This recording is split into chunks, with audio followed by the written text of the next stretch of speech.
రాజ్యసభ సభ్యులు సోనియా గాంధీ అనారోగ్యంతో హాస్పిటల్లో చేరారు. నిన్న సాయంత్రమే ఆవిడను హాస్పిటల్కి తరలించినట్టు సమాచారం. ప్రస్తుతం ఆమె చెస్ట్ స్పెషలిస్ట్ పర్యవేక్షణలో ఉన్నారని, ఆందోళన చెందాల్సిన అవసరం లేదని డాక్టర్స్ స్పష్టం చేశారు.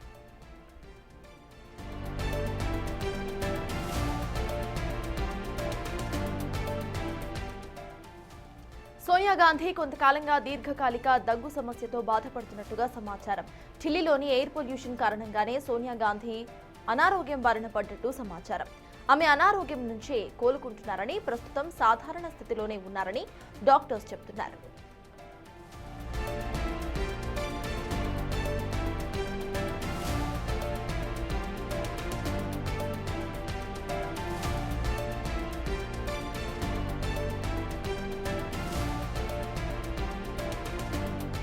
రాజ్యసభ సభ్యులు సోనియా గాంధీ అనారోగ్యంతో హాస్పిటల్లో చేరారు. నిన్న సాయంత్రమే ఆమెను హాస్పిటల్కి తరలించినట్టు సమాచారం. ప్రస్తుతం ఆమె చెస్ట్ స్పెషలిస్టుల పర్యవేక్షణలో ఉన్నారని, ఆందోళన చెందాల్సిన అవసరం లేదని డాక్టర్స్ స్పష్టం చేశారు. అయితే సోనియా గాంధీ కొంతకాలంగా దీర్ఘకాలిక దగ్గు సమస్యతో బాధపడుతున్నట్టుగా సమాచారం. ఢిల్లీలోని ఎయిర్ పొల్యూషన్ దీనికి కారణంగా తెలుస్తోంది. ఆమె అనారోగ్యం నుంచి కోలుకుంటున్నారని, ప్రస్తుతం సాధారణ స్థితిలోనే ఉన్నారని డాక్టర్స్ చెబుతున్నారు.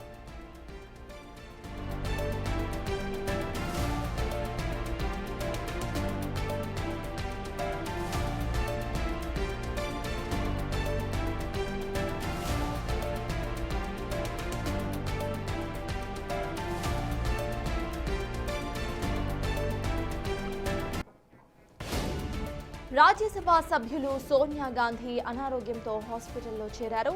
నిన్న సాయంత్రమే ఆమెను హాస్పిటల్కి తరలించినట్టు సమాచారం. ప్రస్తుతం ఆమె చెస్ట్ స్పెషలిస్టుల పర్యవేక్షణలో ఉన్నారని, ఆందోళన చెందాల్సిన అవసరం లేదని డాక్టర్స్ స్పష్టం చేశారు. అయితే సోనియా గాంధీ కొంతకాలంగా దీర్ఘకాలిక దగ్గు సమస్యలతో బాధపడుతున్నట్టు సమాచారం. ఢిల్లీలోని ఎయిర్ పొల్యూషన్ కారణంగానే సోనియా గాంధీ అనారోగ్యం బారిన పడ్డట్టు సమాచారం. ఆమె అనారోగ్యం నుంచి కోలుకుంటున్నారని, ప్రస్తుతం సాధారణ స్థితిలోనే ఉన్నారని డాక్టర్స్ చెప్తున్నారు. అయితే ప్రెసెంట్ ఇటు సోనియా గాంధీ పరిస్థితి ఎలా ఉంది అనేది క్వశ్చన్ మార్క్ గా మారింది. దీర్ఘకాలిక దగ్గు సమస్యతో ఆవిడ బాధపడుతున్నట్టుగా తెలుస్తోంది. ఢిల్లీలోని పొల్యూషన్ కారణంగా ఆవిడ చెస్ట్ సమస్యతో బాధపడుతున్నట్టుగా తెలుస్తోంది. ఇక చెస్ట్ స్పెషలిస్ట్ దగ్గర ఆవిడ చికిత్స పొందుతున్నారు. ప్రెసెంట్ ఆవిడ ఆరోగ్య పరిస్థితి నిలకడగానే ఉన్నట్టుగా డాక్టర్స్ అయితే చెప్తున్నారు. హెల్త్ బులెటిన్ సైతం రిలీజ్ చేసే అవకాశం కనిపిస్తోంది. ఇక దీనికి సంబంధించిన పూర్తి అప్డేట్స్ మా ప్రతినిధి శివ ఢిల్లీ నుండి అందించడానికి సిద్ధంగా ఉన్నారు.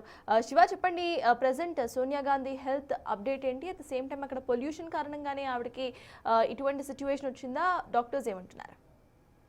రైట్ సత్యసార్, మరోసారి సోనియా గాంధీకి అస్వస్థతకు గురైన సోనియా గాంధీ ఈ నేపథ్యంలోనే ఢిల్లీలోని గంగారం ఆసుపత్రిలో ట్రీట్మెంట్ పొందుతున్నారు. సీనియర్ పల్మనాలజిస్ట్ పర్యవేక్షణలో సోనియా గాంధీకి వైద్యం అందుతోంది. అంటే ఢిల్లీలోని భారీ కాలుష్యం వల్లే ఈ అనారోగ్యం బారిన పడ్డారు సోనియా గాంధీ అనేది కూడా ఆసుపత్రి వర్గాలు, ఇటు సీనియర్ వైద్యులు కూడా చెప్తున్నారు. అంటే తీవ్రమైన దగ్గుతో సోనియా గాంధీ బాధపడుతున్నారు. అయితే గత కొంతకాలంగా కూడా ఢిల్లీలో ఈ పొల్యూషన్ అనేది చాలా ఎక్కువ అవుతోంది.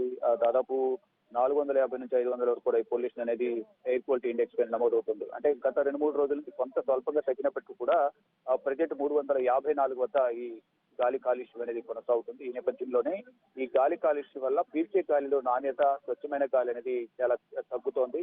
ఇంట్లో ఉన్నప్పటికీ కూడా, నివాసాలు ఉన్నప్పటికీ కూడా ఈ గాలి కాలుష్యం అనేది ఎఫెక్ట్ అనేది ఎక్కువ ఉంటుంది. ఎయిర్ ప్యూరిఫైర్స్ వాడినా, మాస్కులు ధరించినప్పటికీ కూడా ఈ గాలి కాలుష్యం అనేది చాలా ఎక్కువ అవుతుంది. దీనికి సంబంధించి ఢిల్లీ ప్రభుత్వం కానీ, సెంట్రల్ పొల్యూషన్ కంట్రోల్ బోర్డు కానీ ఎన్ని చర్యలు తీసుకున్నప్పటికీ కూడా ఈ గాలి కాలుష్యం అనేది తగ్గడం లేదు. దీని ద్వారా చిన్నపిల్లలు, వృద్ధులు, వయసు పైబడిన వారికి కానీ, వృద్ధులకు కానీ, మరోవైపు చిన్నపిల్లలు, ఆల్రెడీ అనారోగ్య సమస్యలు ఉన్నవారు కూడా తీవ్ర ఇబ్బందులు ఎదుర్కొంటున్నారు. శ్వాసకోశ వ్యాధులు కానీ, ఊపిరితిత్తి సంబంధిత వ్యాధులు, గుండె సంబంధిత వ్యాధుల బారిన పడి ప్రాణాలు కోల్పోతున్న పరిస్థితులు కనిపిస్తున్నాయి. అంటే ప్రతి సంవత్సరం కూడా ఈ పొల్యూషన్ అనేది వింటర్ సీజన్ లో చాలా ఎక్కువ అవుతూ ఉంటుంది.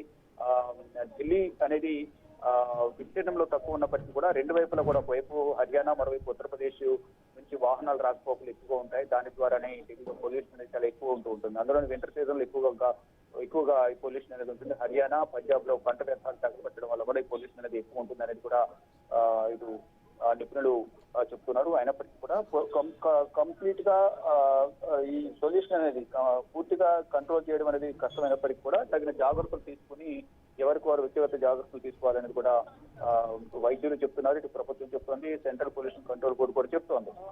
ఇక వివిధ ప్రాంతాలు చూసుకుంటే కనుక చాందీ చౌక్ 354 ఉంది, ఎయిర్ క్వాలిటీ ఇండెక్స్ పైన గాలి కాలుష్యం, ఆనంద్ విహార్ 346, ఇలా ప్రతి ప్రాంతంలో కూడా 350 నుంచి 355 వరకు కూడా ఈ గాలి కాలుష్యం నమోదైంది. ఈ నేపథ్యంలోనే గతంలో కూడా అనేక అనారోగ్య సమస్యల బారిన పడ్డారు సోనియా గాంధీ. అనేక సార్లు హాస్పిటల్ ట్రీట్మెంట్ తీసుకున్నారు. ఇప్పుడు కూడా ఈ గాలి కాలుష్యం అనేది ఎక్కువ అవుతున్న నేపథ్యంలో ఢిల్లీలోని గత కొన్ని కాలంగా ఢిల్లీలోనే సోనియా గాంధీ ఉంటూ ఉన్నారు. ఎప్పుడైనా అనారోగ్య సమస్యలు ఉన్నప్పుడు ఇటు సిమ్లా సోనియా గాంధీ కుమార్తె ప్రియాంక గాంధీకి సంబంధించిన గెస్ట్ హౌస్ ఉంటుంది. అక్కడ క్వార్టర్స్ వెళ్ళి అక్కడే రెస్ట్ తీసుకుంటూ ఉంటారు. కానీ ఇప్పుడు ఢిల్లీలో గాలి కాలుష్యం ఎక్కువ అవుతున్న నేపథ్యంలో ఈ గాలి కాలుష్యం వల్లే డ్రై కాఫ్ అనేది ఎక్కువగా వస్తూ ఉంటుంది. కళ్ళు మండటం, ముక్కులు మండటం,